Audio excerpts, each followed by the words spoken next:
Ikot tayo dito.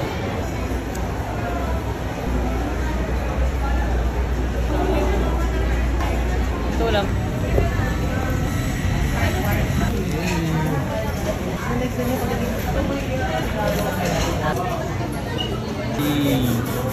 Yan, sama lang ang black book. Bakit ganyan? Bakit?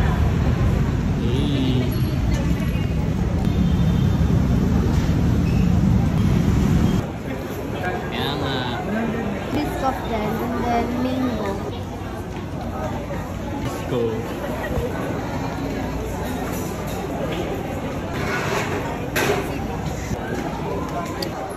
Ito.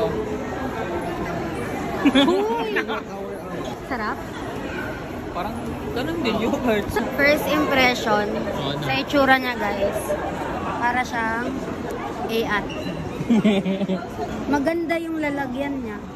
Yung kutsara, ano siya? Tawag doon, earth friendly. Ay, anong tawag doon? Ewan ko sa'yo. Anong tawag doon? Eco-friendly. Earth friendly. Bobo.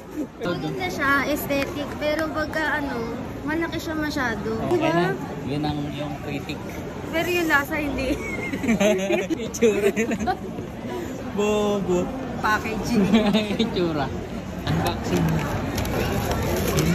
Okay, sa mga. Okay. Tani! Forget the word. Have a cooking. Eh, I know right? Bakit? Di ba nang iba yung ano ba, baliw? Ang maliliit di ba lasa? Ating kapatid. Ating kapatid. Ano yun? Akin yung mas malaki. Eh, ito sa'yo. Tikman natin. Oh, hating nanay, oh, hating ina. Ating ina. Hating ina mo. Ating Matamis, ina. ang lagi na lang ganyan. Ay? Anong flavor to? Cinnamon? Oh, cinnamon. Alahin mo nga, may cinnamon. Hating kapatid. Ang flavor kaya yan? Tikman natin. Hating kapatid. Ano to? Hirap manghula. Yung magaling manghula. Triple chocolate. Hindi ko alam. Hindi ko maalam ang flavor nila.